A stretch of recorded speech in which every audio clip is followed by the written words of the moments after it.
This is a Hot Pie Original. Don't be afraid to take challenges on things that you feel you're not capable of, but don't do too much jumps where you really know you're going to fail, right? That's why it's like the above one. Take challenges that are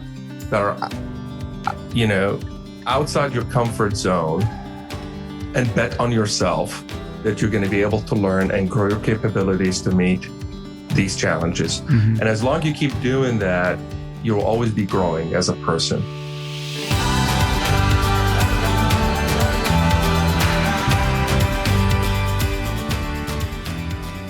Raised in a mixed refugee area in Lebanon, Mark Haidar discovered technology at a young age.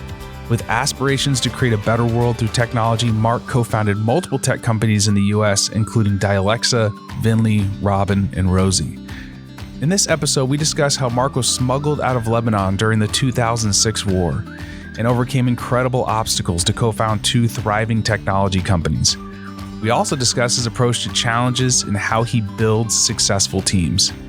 I met Mark in 2019 when we were both going through the Presidential Leadership Scholars Program. Mark and I quickly became friends, and he is the one that encouraged me to take a leap of faith and build AIM-7. He also put his money where his mouth was and was the first investor and currently sits on the AIM-7 board. Mark is a compassionate and driven human being that has never seen an obstacle that he cannot overcome. He's an inspiration and has a big heart for people, so listen carefully, as everything he says comes from a place of empathy and experience. It's time for the It's Freaking Awesome Story of the Week, brought to you by The Festive Kitchen. Every week we highlight the stories of people who went above and beyond and thought about someone else before themselves. Now that is freaking awesome. This week we're featuring high school senior Verda Tata of Fitchburg High School in Massachusetts. An exceptional student headed to Harvard University in the fall, Verda asked that a $40,000 scholarship she earned be given instead to a student attending community college. While accepting the school's General Excellence Award, she shared, "I'm so grateful for this, but I also know that I am not the only one who needs this the most. My mom gained a lot out of community college and it was very helpful to her. And I would be grateful if the administration would consider giving the General Excellence Scholarship to someone attending community college." Emulating all it means to be a steward of knowledge, excellence, and generosity, we are proud to share this freaking awesome story. We need more people in the world like you, Verda. We're immensely excited to see your success in the eminent endeavors at Harvard University. Keep an eye out for a giant bag of It's Freaking Awesome Nosh Mix so you can snack while you study. Before we get to my interview with Mark right now, I want to ask you something. Tell me if you know this story. You go out and spend several $100s on a fancy wearable device, hoping that it'll help you achieve your wellness goals, and then it ends up in the sock drawer. Does that sound familiar? Or how about this one? You follow those cookie cutter clickbait health recommendations like walking 10,000 steps a day, then all you get is anxious and demotivated when life gets in the way and you can't hit that magic number. It's a time for evolution of expectation and results, and that's where AIM-7 comes in. AIM-7 sets busy people free to live their values every day by building lifelong healthy habits. We use the health data from your Apple Watch to create small, scientific, personalized recommendations for whatever you want to do. Sleep better, increase your energy, reduce your stress, or lose weight. If you're ready to finally unlock the power of your Apple Watch data, then go to www.aim7.com. That's AIM7.com to get early access to our exclusive program. AIM-7 starts small, and it starts with you, your health data, your values to get to your thriving life. Finally, if you're looking for information and resources to improve your health, well-being, and performance, then sign up for my free high-performance newsletter, Adaptation. Just go to www.ericcorum.com and sign up now. This newsletter is my effort to bring zero-cost, high-performance resources and tools to anyone with a desire to improve. But now, it's time to lean in and learn from the best. Well, Mark, welcome to the show. Glad to have you. Good to be here, Eric. So, Mark, you grew up in a mixed refugee area in Lebanon, and you became fascinated with technologies and computers when you were a kid. When, if I'm right, the UN donated a computer to your school. I'm just curious, like, what is it about technology that fascinated you? Yeah. I think it's probably in one word, it's empowerment. I still remember the two guys who were carrying the two computers and boxes to our school and installed them, and they had two books. It was the Microsoft DOS and GW Basic, and then the first time I actually sat behind a computer and you start writing these commands, and then the computer started doing what I told the computer to do, you know, and it was for the first time in my life where I had something that I had a control over, you know. Outside, it was poverty, wars, death, fights. I mean, everything that's you can think of that could prevent a child from dreaming or being inspired to do something. But for that computer, they had that computer, I was in control. I can tell the computer what to do, and they'll do it for me. And it created that spark, is that, you know, where I felt empowered, and I decided to pour all my energy into the things that I can control in my life. How old were you when that happened? I was around, let's say, 12 to 13. Okay. That's an interesting time in a young person's life when your body's changing. You definitely don't feel like you have control, and then the outside world. And so this was, you know, I've dabbled in coding, and when I started learning Python, it was like you do this thing and then this thing happens. And I was like looking at my wife, I'm like, this is so cool. Yeah. You know, and I could, it's the ultimate creation tool. So I can understand that. When you started your first company, I've heard that the mission statement was to make $4,000 a year. Am I correct? Yeah. It's all about clarity, right? Yeah. And setting right targets. Yeah. I was 17 and got into engineering school, and the tuition was $4,000 a year. I was 17. I mean, we didn't have that kind of money, you know, so I had to figure out how to make $4,000. And I started my first company. And what was that company? What is it? What was the company? Yeah, so the company basically builds custom technology products, you know, for those who wants it. So the first project, one of the first projects I did was build a chair for the handicap, you know, where you can, you know, for those who don't have limbs, to be able to control a chair and go from one place to another. So I used combination between like kind of mechanical engineering and software development to make that work. And so basically you can control the chair with buttons or by voice, and have it go from one place to another. So that was kind of one of the first projects, you know, that I did. And from there started doing a lot of other projects and got myself through college.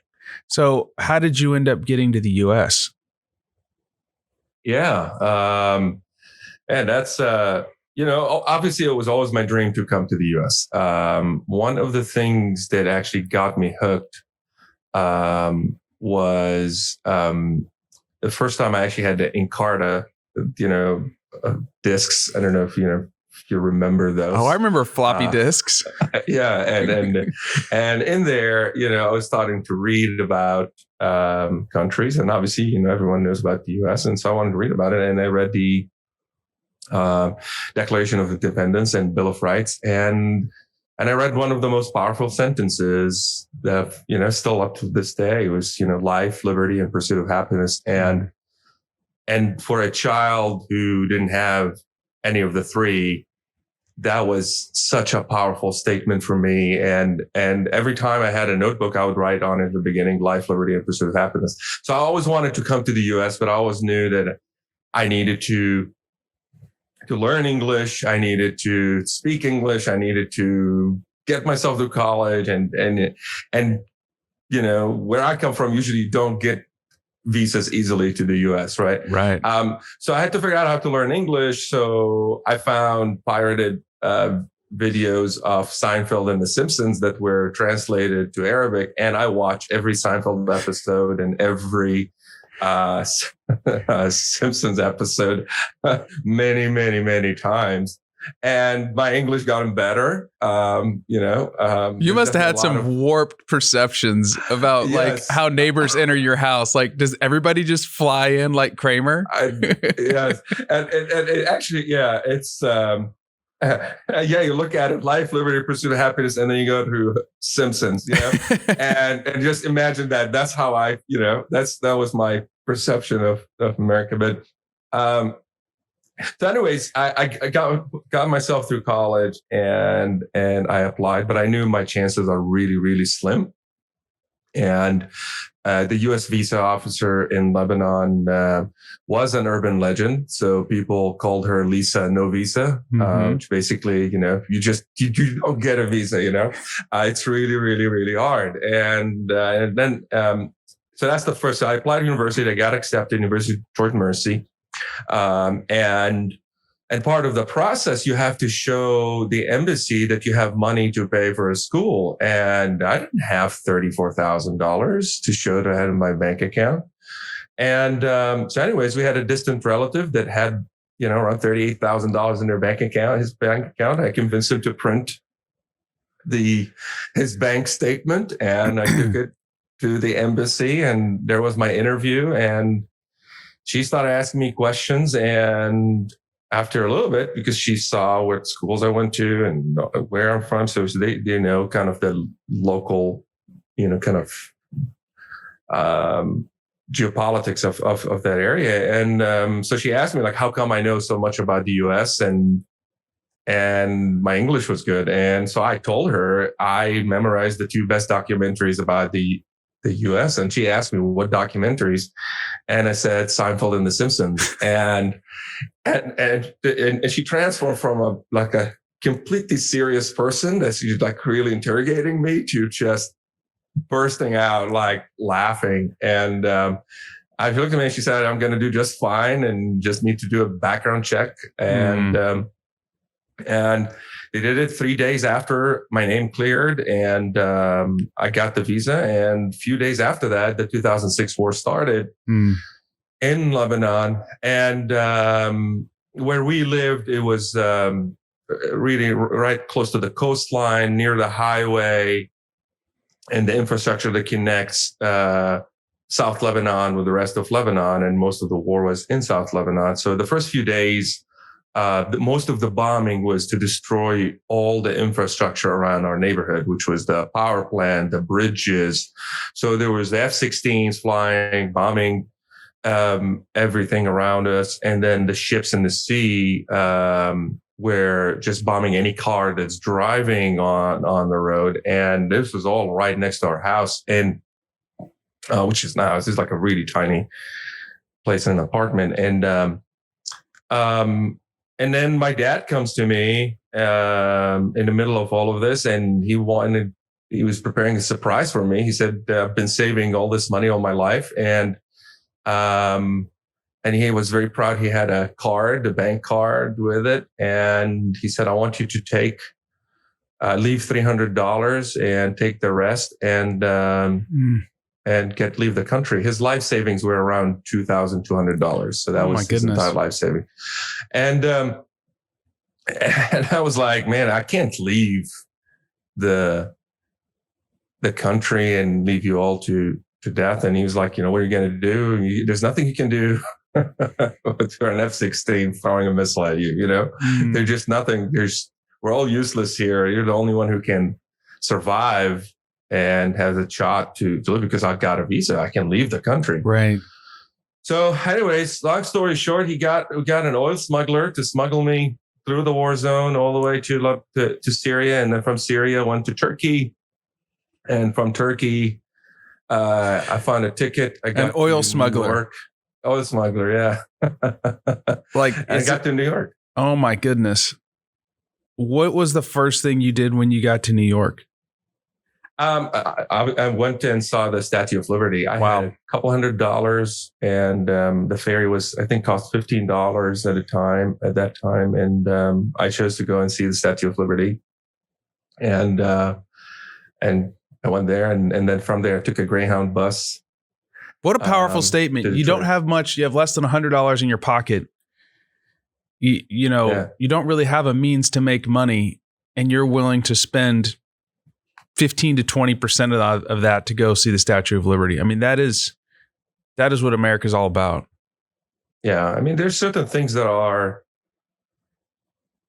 more powerful than any materialistic things are, especially the things that inspire you and drive you to move forward. And to me, it was the ideals that this country was built on. And to me, seeing the Statue of Liberty was a propelling force for me to move forward and keep going on. And that was worth way more than $15.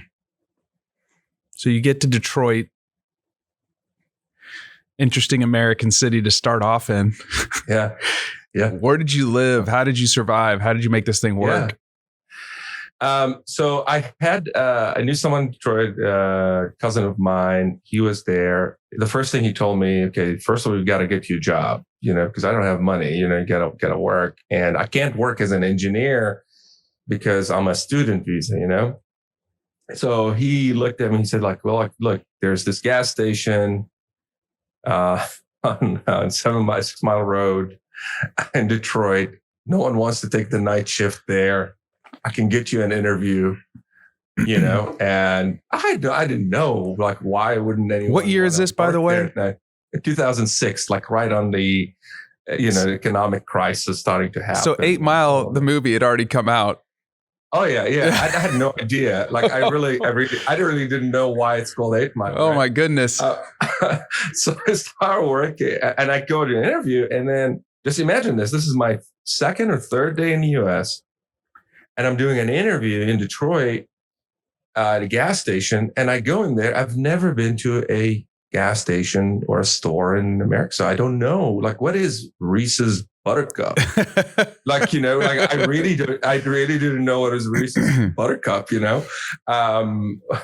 What is a Newport? I just always say, what is an ounce? Let's start with that. What is an ounce? What is a 20 ounce? Yeah, we could have a whole conversation of why we decided to go from the metric system to inches, whatever. Anyways, go ahead. Yeah. So it's what is all this? And to me, and it's all this new environment, new things, and no one's speaking Arabic, everyone's in English. And I spoke, my English was good, but you're always still afraid, how are you going to be perceived, and there's always in the beginning, I'm translating things in my mind. So I'm not as fluid, So there's always this fear of new environment, fear of saying something stupid or doing something stupid and knowing how everything works. So I literally, he said, do not tell him, the gas station manager, that you just came to the US. You got to pretend that you got this. All right. And I was like, all right. So I go in there. I was like, what do I do? So I said, the best way to say is tell him you know what? Let me observe how everything works here. I just want to make sure to see your flow, your processes and all of that. And then tomorrow I'll come back and, we can try this out.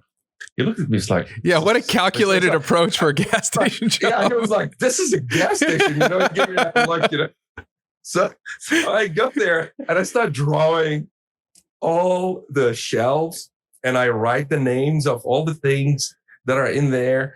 And then I print the PLU list from the system, the computer system. He had no idea what he was getting. Yeah, I had no idea. And then so now, even though I don't know Reese's Buttercup, I know it's 126 PLU. So that's easier for my brain. I know I can memorize a number and attach it to a label without knowing what that is.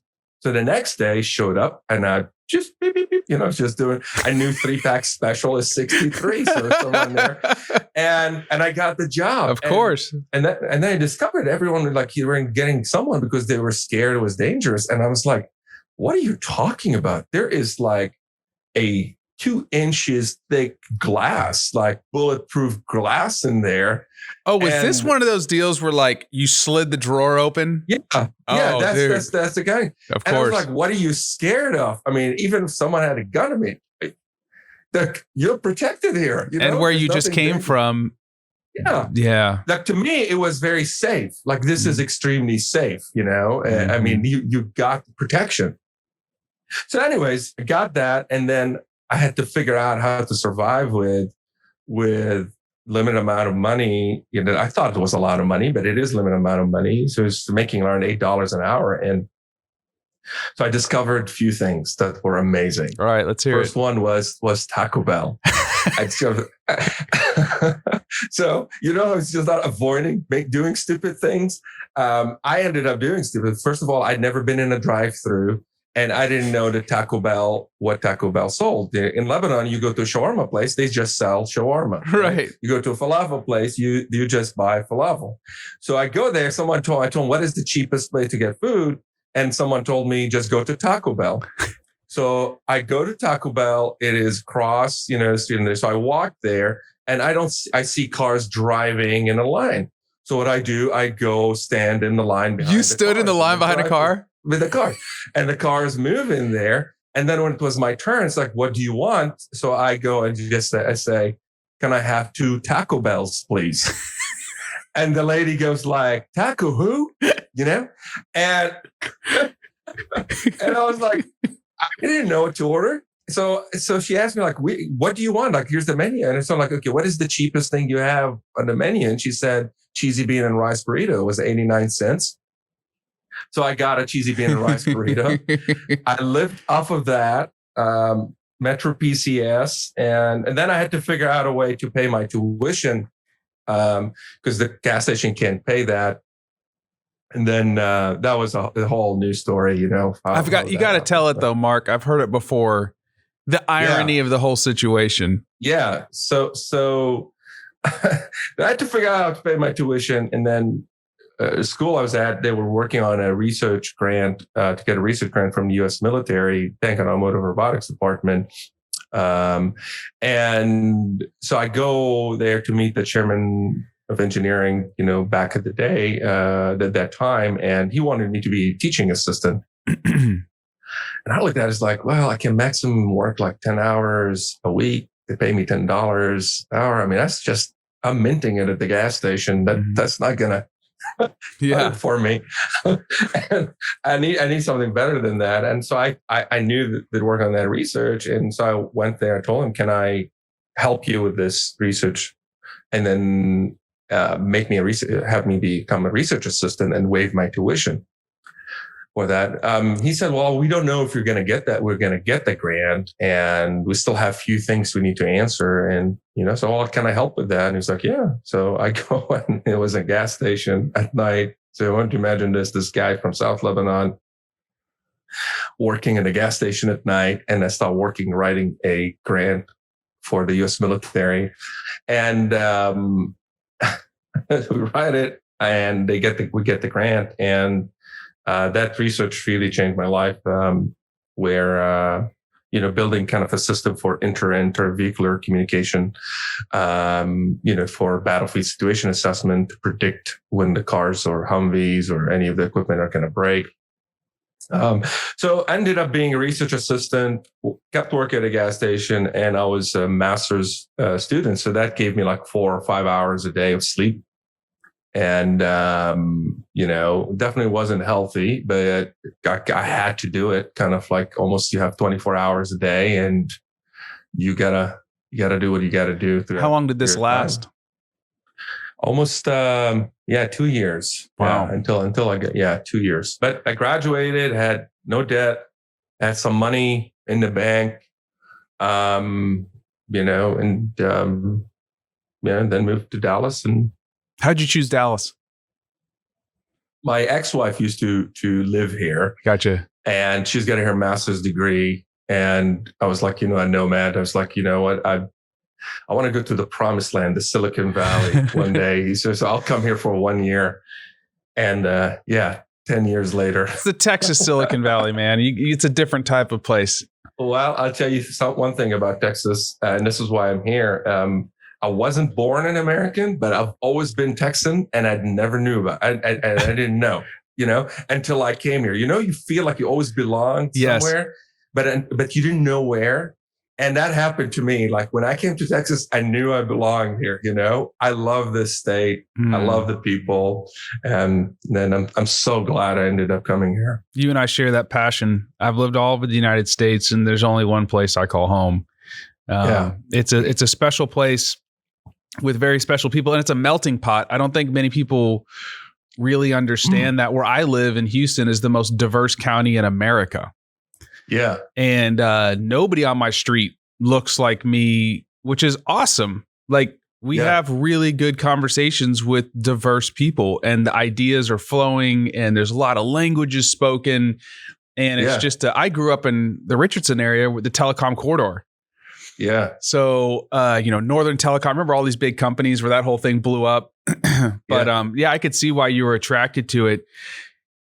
All right, everybody, we're going to take a quick second to thank one of our awesome sponsors. Let's talk about the snack that's freaking addicting. It's freaking awesome. Well, it is freaking awesome, but that's actually the name of the snack. It's freaking awesome. It's freaking awesome is a Nosh snack bag, a sweet, salty, crunchy snack with a kick. This snack has corrupted the palates of NCAA athletes to 87-year-old grandmothers. So if you have a road trip coming up, or there's someone you want to tell they're freaking awesome, then order now online at itsfreakingawesome.com. It tastes as cool as it sounds. Brace yourselves, you'll be ordering frequently for your monthly freaking fix. The good news is now they have a freaking monthly subscription. It's Freaking Awesome is dedicated to snacking it forward.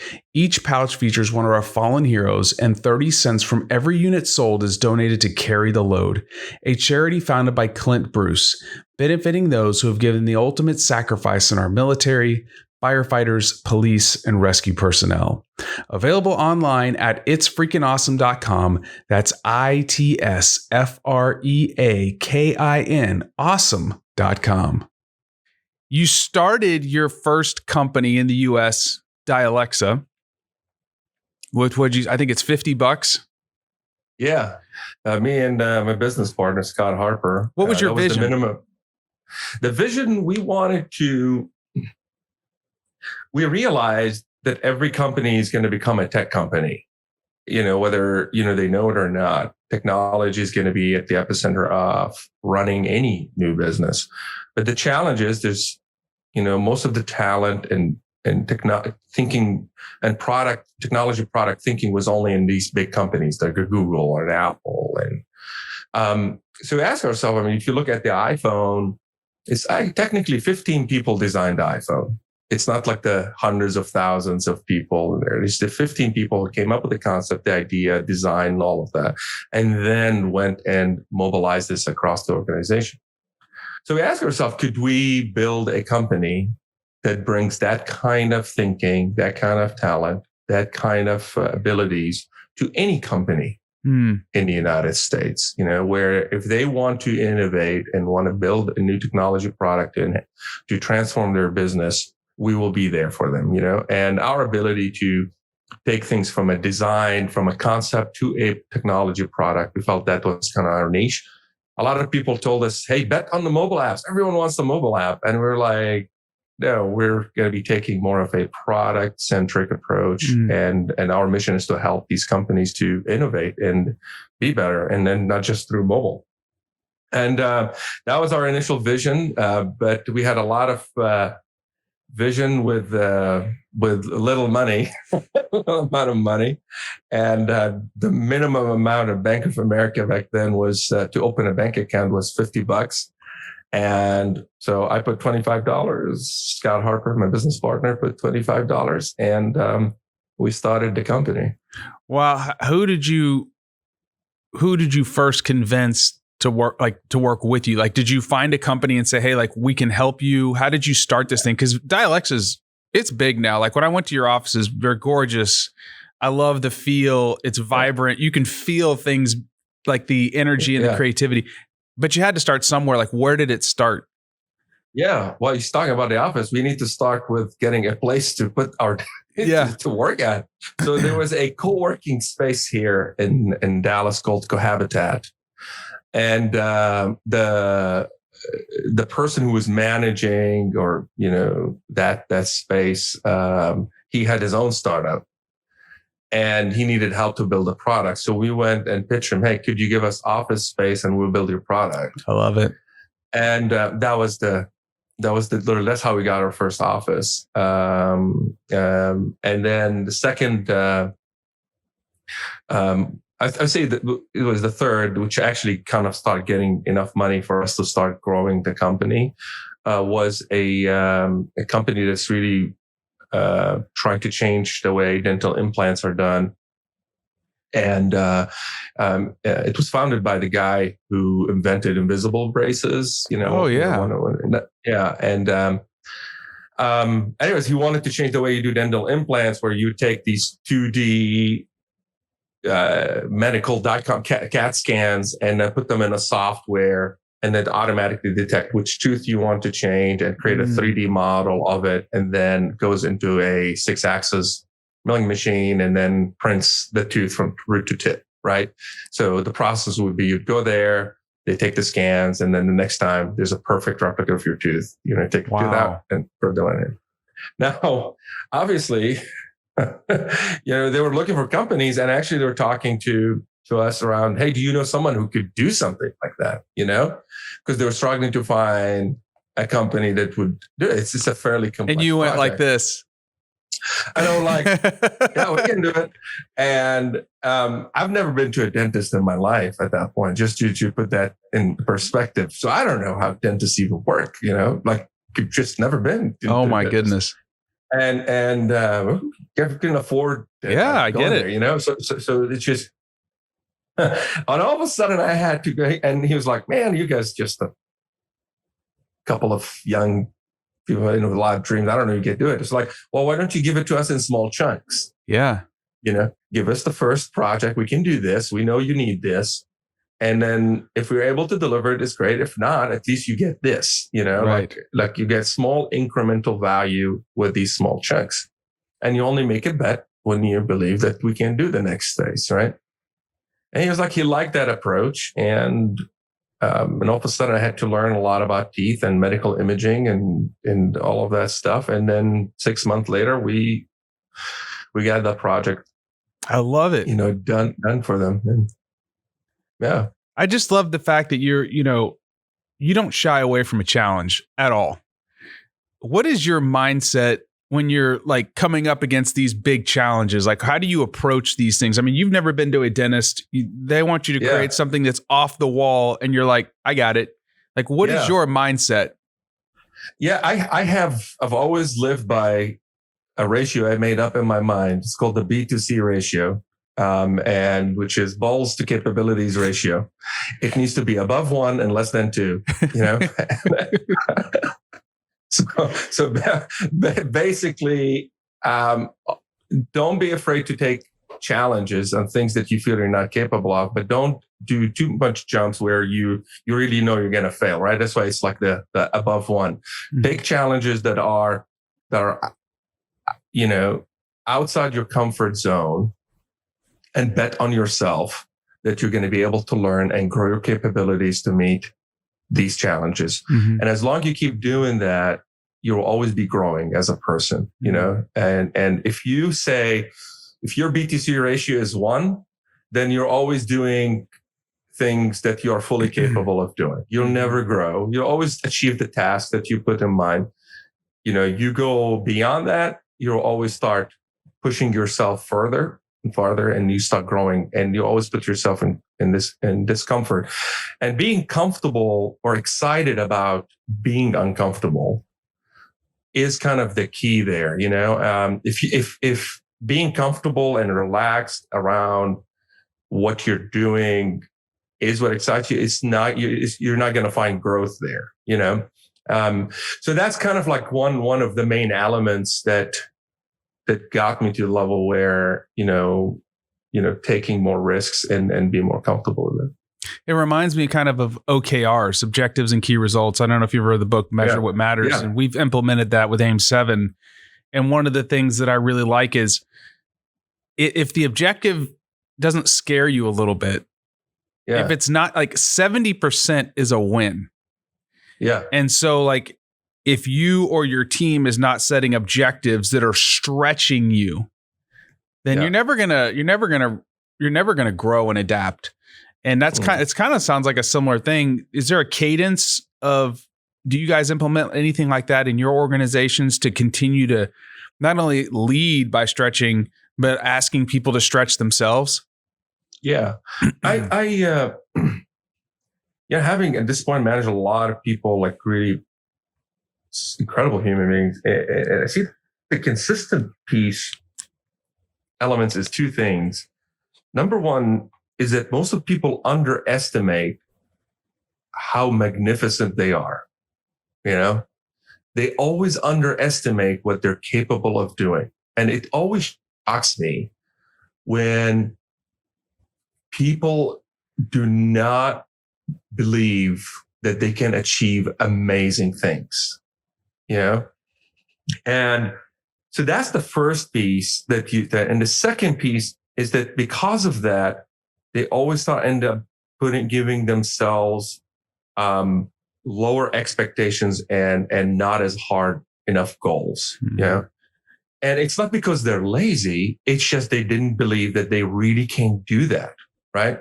So what we end up doing, and this is something we do in our companies, is that we do two things. We tell people, like, anytime we hire someone we work with, is that number one fact is that we believe you are an exceptional human being capable of doing amazing things. That's why you're here.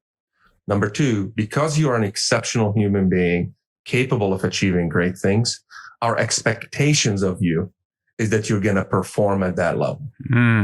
Right? So we're not going to lower expectations for a person just to meet their capabilities. We're going to put high expectation because we genuinely believe they're incredible people. Right. Mm-hmm. And then where management happens in companies, that could you create an environment that embraces that, because part of that growth is that you're going to put people in an extremely uncomfortable situation and an extremely stress intense environment. Mm-hmm. And then are you giving them the things they need throughout the way to grow? Right. Mm-hmm. Are you okay with them failing many times to get there? Right. And I think that's where, that reciprocal relationship where the company creates that and fosters that environment, and the person putting the time and effort and energy and focus into that creates an extremely successful environment. And then you start seeing people growing at an exponential speed. And I think that's the most gratifying thing to me in starting companies, not just the product, it's the people that start with you. And then you start seeing them growing and growing and growing and every day just becoming better and better and better. And I don't know if that answers the question or not. It absolutely does. I know Google did some study on risk taking, and they found that psychological safety was one of the critical elements for people willing to to enable people to take risks. Like, they got to be able to know that they can fail. How do you communicate that with somebody? Like, we want you to push yourself, and there's a margin of acceptable failure. Does that make sense? Yeah. Yeah. I mean, it's basically tell them that every time we're doing something, we're making a bet. There's nothing guaranteed. And I think when in our company, it's just a Vinli, we tell people everything. We tell people our finances. We tell people what's happening, what are the challenges, tell them the scenarios that could happen if we close the deal, not close the deal. And we tell people this is going to be uncomfortable. We may fail. We may succeed, and we are making certain bets that could fail. And I think starting from scratch, that we are creating businesses is all about making certain bets. And then knowing and acknowledging that you are making a bet, it is implicit within that bets may not pay off. Right. And we tell them, but the ultimate bet that we're always making is on the ability of our people to adapt to these challenges and adapt to failures. Right. And this is the biggest bet we're always making.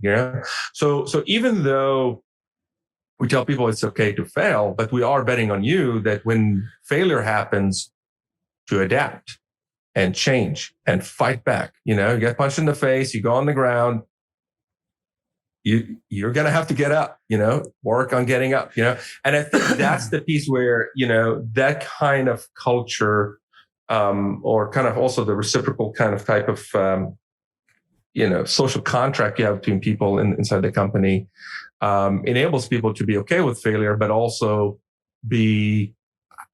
know that a failure is only a temporary transient state, not the end goal. It's not like, oh, we failed. Bye-bye. It's not, oh, we failed. Okay, now what? Let's try something That's where else, Slack came from. I don't know if you know the story of Slack, but I can't remember the CEO's name, but twice he tried to create this infinite video game. And he had a company, and then the company did well, and he's like, all right, I'm going to go back and build this infinite video game. So they're building this infinite video game. Because he was successful before, he got a lot of capital to start, and the company fails. Well, as they're closing the doors, he's like, he tells everybody, look, I'm going to get you a job. Okay, we're going to take care of you. I'm going to do the right thing by the investors. We're going to stop this now. And somebody's like, we have this like internal messaging system that's like so cool. What if we made that into a product? So him and two other people stayed behind, built that, rehired everybody, and then Slack, right? Yeah. It was a dot on the map. It wasn't the final story. Even when it was like, they're down like 8, 9, they got up, $1 billion company. And so I that I connect with that as a former athlete and coach. I just love your fighter's mentality. Another question I have for you is, and this has been in my head ever since you started talking about the gas station interview, is how do you interview people knowing that there's a backstory there? Yeah. Because that guy could have met you and been like, he doesn't speak English very well, or he's unsure of himself, or you're actually just processing information. He may or may not have known that you had an engineering degree.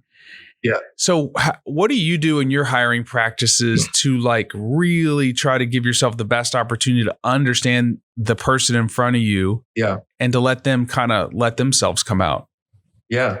Honestly, there's only one question that matters, is why? Is there why? Why does this person do what they do every single day? If you can unlock that, and that aligns with you, that's the key. So what I do now is, I honestly, I don't interview anyone for their technical abilities and their experience in the past and their resume. I usually just shred the resume before. I don't want to even look at the resume, because usually when someone gets to, now in an interview, we know that he's here or she's here. They're good. They've got the background. There's no need to hash that. It's more about the why. And there's an exercise I do. I actually learned it at the Presidential Leadership Scholars. And it was the first time I had a structure around getting someone's why. And there's an exercise I do. It's called the 9 whys. And so you start with the premise of what do you do over here? What is your job? What do you think? Well, let's just say someone is a software developer, right? So, well, I write code every day. And you should say, why do you do that? So that's the first why. And then they're going to answer it. And then based on their answer, you go and say, but why do you do that? Why? And then that's the second one. And you keep doing that. And you're going to sound like a 5-year-old kid just saying, why? And here's the interesting thing that I've seen interviewing people. Everything before the first 5 whys is very rhetorical, because I want to change the world, because I like programming, or, because this is really good. I like creating, it's very rhetorical. A lot of it is narrative. And then at the 5th why, from there on, it started becoming emotional. You start connecting to why. And most of it, Eric, they start ending up talking about their childhood, how they were raised, the environment they're in. Someone would tell you, my father used to take me every day to work and he used to do this, or I grew up in this environment and I want to change my life. I want to do better, or the values of my family Then you start getting into someone's core, their values, their motivations, what drives them. I never hire anyone that is not motivated and does not believe that it is an absolute gift that for them to exist on earth and they want to use this time to make a difference, right? So if someone's why is not strong enough, on driving, and because it's really hard to give someone's why in work. These things that like become ingrained in you, So that's the piece, if someone has a really strong why, what ends up happening, there's certain things you can't teach someone certain values. You can't teach someone driving and motivation very quickly. But you can teach someone's skill set. I hired a lot of people. I hired someone like a developer. He's one of the best front end developers. He was a music teacher, middle school music teacher. He knew nothing about programming, but that person's why was so powerful. And he said he'll be willing to do what it takes. And within a year and a half, he became one of the most senior people in there, because you can teach something in a book of how to write code, but you can't teach someone in a book, how to have integrity, values, drive. No, these things it's not like not teachable, but it takes a really long time and life experiences to shape that in you. Wow. That is such a powerful example of excellent leadership. Because there's a lot of underdogs out there that just need an opportunity. I was just interviewing somebody recently as an intern, and I was like, why, it was this why thing. And it was like, why does data mean so much to you? Why is this so important? Data science intern. And we finally got to this thing where he was somebody that had to overcome like body composition issues. Yeah. And then it all started tumbling out. I'm like, bingo, and I just know as somebody that's, I think in a lot of people can have empathy for feeling like that they're undervalued. And I think, I just love the beauty of how you're finding great people, because I have met a lot of people in your organizations, and they're all just fascinating human beings with great stories and unbelievable motivation. So, Mark, in every episode, we ask people several questions. And the first one I always ask is, what does high performance mean to you? Yeah. Well, I mean, to me, high performance is not about being perfect. It is about living and being the best version of yourself, with growth at the epicenter of it. That's why high performance is a never ending process to me, because it evolves as you evolve. The version of you 10 years from now, as you grow, is different from the you right now. Right. So that's why high performance is always being the best version of yourself as yourself evolves with time. Yeah. So how do you define it at any given point of time? Working towards being that best version of yourself, to me, that is high performance. I love it. What practices or habits have you adopted personally to help you continue to perform at a high level? Because, you've evolved as a person. You've evolved as a leader. What are the things that you do to help you continue to grow and become the best version of yourself? Yeah. I think there are a few things, say probably 5 things, I follow with a lot of regimen. Number one, which is the most important one, is being overly protective of your time. Very protective.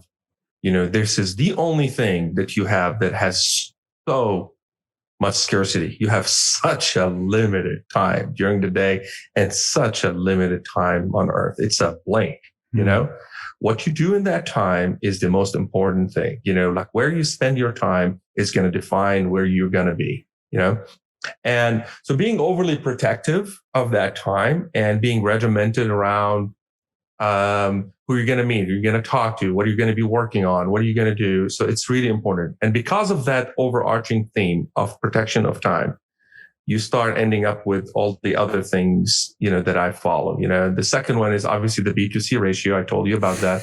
I never want to do something where it matches my capabilities. I always want to do things that are beyond my capabilities, because that enables me to grow all the time. Number 3, and I learned this recently, and gave me a lot of clarity, is work. Do you think, your personal compass in life is your values as a human being? And it surprises me how little people actually think about what their internal values. Like, you go into companies like, well, our values are integrity and love and change the world, and it's just someone thought of these things sound great, If you really dig deep into every human being has a very different top 3 values that really drive them. Your values are not your destination, it's their compass, right? So really defining your compass and knowing your compass is really important, because then you start knowing how you make decisions. So I went through an exercise personally on what are my top 3 values, right? What are the values that I'm not willing to compromise, right? And you start realizing, well, there's 160 plus great values. No one questions that they're amazing values. But what are the top 3 that, if anything messes with those, this is where you get triggered as a person. Like, this is like, you feel like this is something really wrong there. So I follow my values, my top 3 values. And anytime I make a decision, that is usually my compass, so it's really important to do that. And definitely I find this a great thing for anyone, to do, is to find their own values and know what their internal compass. Number 4, do things and live life with purpose, and having purpose is really important. Usually you're not gonna, a great purpose means that you're probably not gonna achieve it. That's an amazing purpose, but that's just something you live towards, and that shapes the journey in your life. What is your purpose in life? Why are you there? Do you want to just be here and leave just in a blink, or you want to leave any kind of footprint, whether through you, through your work, through your kids, through your family, through the feelings and emotions that you instilled in people that interacted with you? What is, let's just say, Eric's footprint in this world, right? Or Mark's footprint in this world? What is it, and define that. And everyone is different, And then the last one is, I'm regimented around my yearly blueprint. I don't do yearly goals. I don't define my days in every single task, and I want to do 500 things. I just say, here's my year, and I want to do 3 things around my 3 values. My personal values are family, growth, and contribution. I want to do something in the family, something to enable me to grow, and something to contribute with, right? And these are my 3 values, and I want to make sure I'm living up to my values, and with that, build that blueprint, and I do a goal on each of those, and that defines my year, So now when I do anything, if I want to do a meeting or I want to travel somewhere or do anything, is that it needs to be respectful of my time, has a BTC ratio, it is conforms to my goals, goes to my purpose, and conforms to my objectives, yearly blueprint for this year. That enables me to. Sorry, that's a beautiful mental model. It simplifies things. Yeah. And with somebody like yourself that's being bombarded with complexity, having simple heuristics makes it so much easier. Yeah. Gosh, I wrote all these down. I'm going to be marinating on this for a while. Thank you for sharing that. The last question I have for you is, and I guess this would kind of fall into your blueprint this year, is what are you doing right now to grow personally? Yeah. Well, so again, I always put myself in these situations where are like really hard. I decided I wanted to fly, and I wanted to learn flying, and this year I'm going to end up being a commercial instrument rated jet pilot. That is awesome. I personally love following your Instagram and seeing you take off from Love Field not knowing where you're headed. Yeah. I just love that. I love the freedom. It was uncomfortable. I used to be afraid of planes. Really? Because I used to see the underbelly of M16 bombing our neighborhood. So I looked at it and I had a very different experience of that. And I said, screw that. I'm going to fly an F-16. And so I was going to get me there. And I started, got into flying and I learned it. And I ended up loving this, and it really changed our life. And I picked flying. So also it touches all our kind of at least two of the three goal values. It's creating now an experience for me and my family to fly places and go places. So it's incredible in that aspect, and also growth aspect. You learn, you fly, you're always meeting new people, going to new places. All of a sudden now we fly to all these super remote places in the US, and I've fallen again in love again in America, because you start seeing how beautiful this country is. Most of people live in the cities, which are almost very similar to each other. But then you go into the vastness of the country. It is one of the most beautiful places on earth. You got mountains, beaches, deserts, and amazing people, all around. And flying enabled me to do that. So that's an example around growth, right? This is for you. Next year, I want to get into astronomy, right? And so that's kind of, preparing for a next year goal. But every year I want to learn something new, and I want to have a really strong command in it. Not like, I'm just going to read a book. No, I'm, going to learn flying. I'm going to fly. I'm going to do astronomy. I want to learn as much as I can about astronomy and have a really strong command with it, right? Of it. So that's kind of the element, do that. And you only can do that if you're protective of your time, like you don't, I'm just going to go schmooze right now, or I want to do this, For me, I care more. I get a lot of joy from learning and growing rather than doing other things. It doesn't mean that's the right thing. That's the blueprint for everybody. But you got to look at you as a person. What are your three values? And then start spending your time in there. And I promise you, it'll bring so much joy into your life, because you feel at peace, inner peace. Is that what you're doing rhymes with your internal harmony, right? Like whatever, giving you internal harmony, and when these mesh together, you're able to do a lot of things. And all of a sudden you can start realizing how much you can accomplish in 24 hours a day. Mark, this has been, for me, one of the most rewarding podcasts I've ever done on a lot of levels, because we are coming up on June 10th when AIM 7 was started. I just realized this. Yeah. And first of all, I just want to thank you for being a part of that journey and knowing how much you protect your time, that you would take time for us today to share your nuggets of wisdom and your learnings. I hope the people that listened took copious notes, and we'll provide a transcript on this, because there's a lot of gold in here that if you apply simple things to your life, it can be a great, like you said, a compass. You have a North Star, and all those things are going to change. Like you have a direction that you're going. How can people find you? Like if they have some crazy idea of a product they want to build, how can they get Dialexa services? Just go to dialexa.com. Yeah. I mean, Dialexa.com, you have a lot, people there.